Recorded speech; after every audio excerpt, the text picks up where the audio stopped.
Hola, bon dia. Avui explicaré com resoldre les equacions de segon grau incompletes.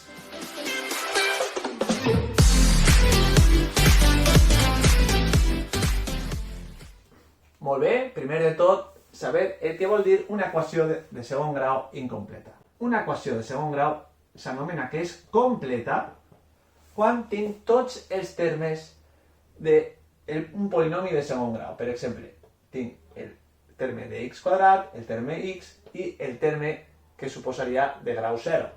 ¿Vale? Però, en canvi, esta forma seria incompleta perquè li faltaria el terme b per x, mentre que així li faltaria el terme c. Este tipus d'equació seria, per exemple, 2x quadrat, té un terme de x al quadrat i un terme que seria el numèric. I així tinc un terme de x al quadrat, un terme que depèn de x, però no tinc un terme que seria un terme independent o numèric, ¿vale? Tipus C.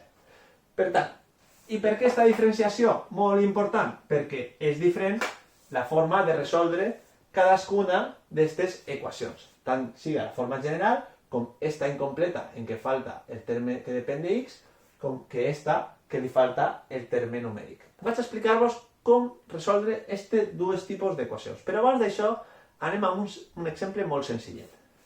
Esta equació, x quadrat igual a 36. Penseu, per favor, un moment, quina podria ser la solució. Quin nombre, al elevar-lo al quadrat, me dona 36?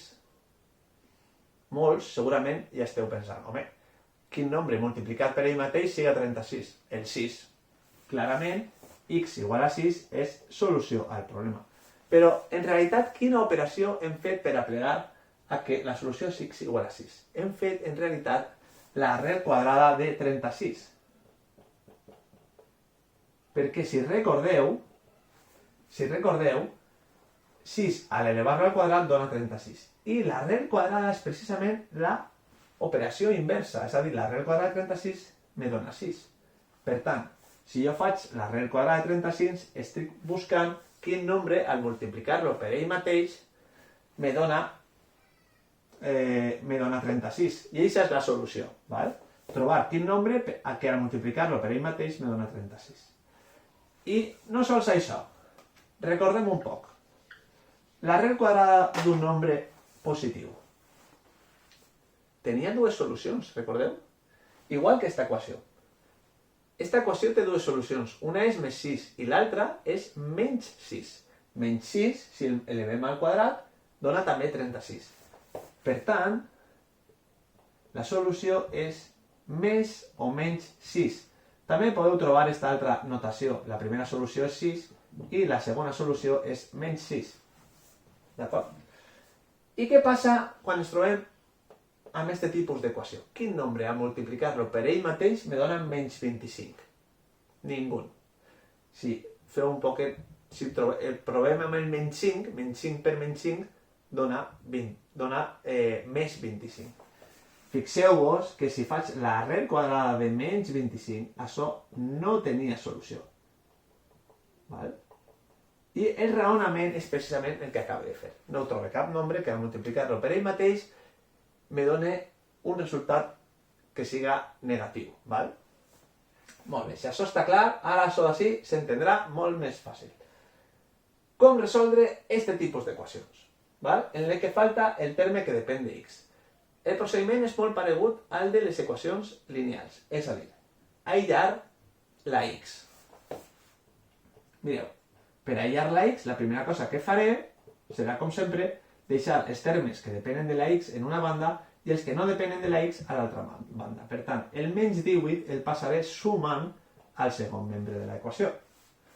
I ara, el que faig és el 2, que està multiplicant a la x, el passaré dividint. Per tant, 18 partit per 2. I el que me queda és, per tant, 18 entre 2 és 9, me queda x quadrat igual a 9, que ja sabem com resoldre.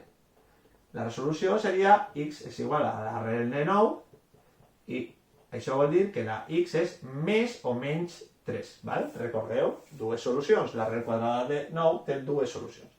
Mira, el menys 3 al multiplicar-lo per ell mateix me dona 9 i el més 3 també. Per tant, dues solucions. Així està. I què passaria amb aquest altre exemple? Mireu, vaig a fer el mateix procediment. 2x quadrat és igual a menys 18, que ha passat restant a l'altre membre. Ara, per tal d'aïllar la x, passe dividint el 2 i me queda menys 18 entre 2, que és igual a x quadrat és igual a menys 9, i si seguís el mateix procediment, la solució seria l'arrel quadrada de menys 9. Malament, veritat? No existeix l'arrel quadrada de menys 9, per tant, no té solució. Esta equació no té solució. No puc trobar cap nombre que a substituir-lo per la x faça certa esta igualtat. Recordeu que sempre podem comprovar les solucions, val? Menys 3 elevat al quadrat serà 9, per 2 és 18, 18 menys 18, 0. Val? Important. Molt bé. Ara, anem a resoldre este altre tipus d'equació incompleta. Com he comentat, el procediment varia, és diferent. Ara, el que faré per a resoldre l'equació és extraure factor comú. I sempre serà possible extraure com a factor comú la x. Fixeu-vos, en la forma general tinc així x al quadrat i així una x. Per tant, sempre podré extraure el factor comú de la x. En aquest cas, anem a poc a poc.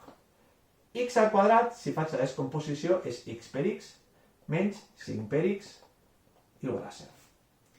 I així, evidentment, com ja he comentat, sempre puc extraure factor comú de la x, que l'escriuré primer, factor comú és la x, escric la x per la resta, que és x menys 5, igual a 0.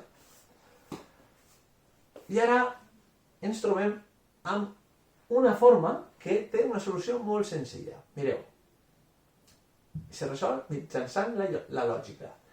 Quin nombre, vaig a fer-lo més senzill, quin nombre al multiplicar-lo per 0 me dona 0?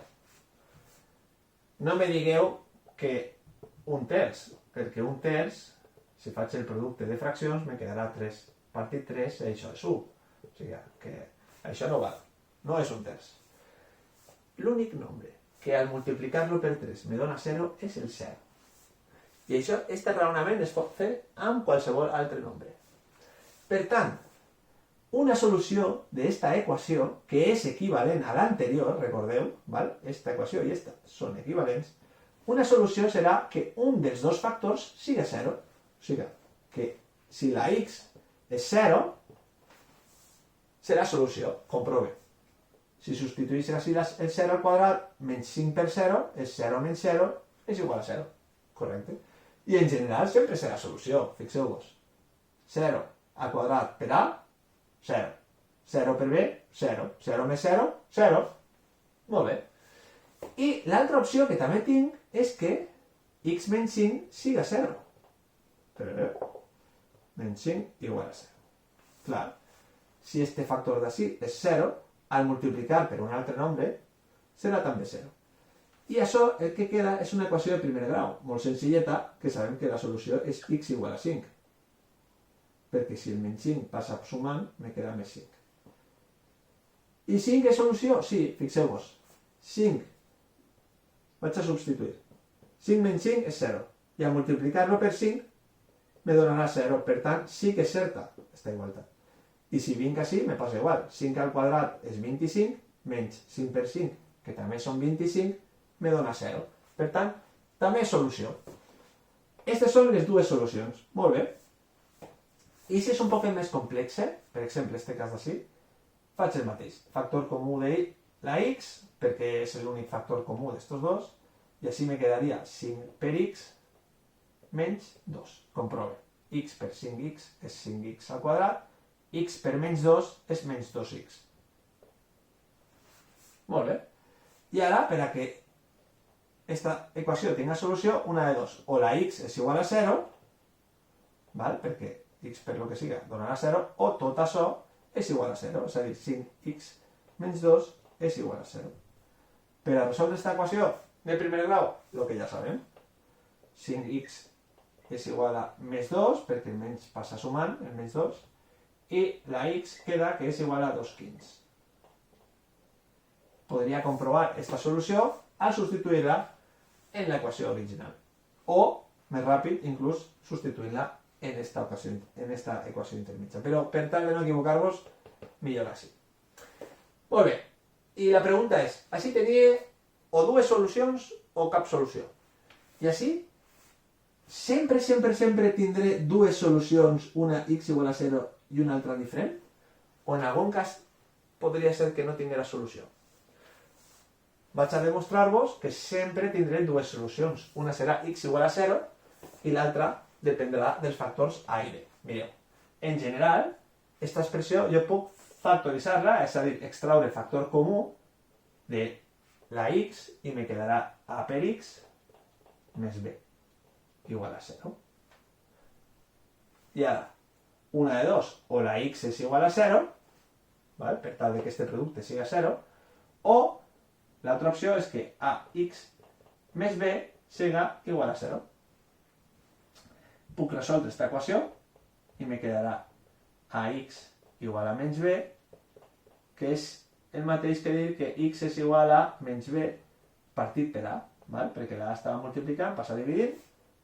Aquesta seria l'altra solució. Per tant, sempre tindré dues solucions. I l'altra serà el terme canviat de signe que acompanya la x dividit per el terme que acompanya la x al quadrat. Esta és una formuleta que no me aprenc, no és necessari, no us aprengueu formuletes, ¿vale? Molt important. Sabem fer el procediment general? Sí. Per a què he de gastar memòria mental? No la gastem, ¿vale? El disc dur és limitat. D'ací 10 anys no us en recordareu d'això, però d'este procediment sí, perquè només he fet més que aplicar la lògica, ¿vale? Per tant, espero que hagi quedat tot clar. Si alguna cosa no s'ha entès, me fiqueu algun comentari. Fins a la pròxima!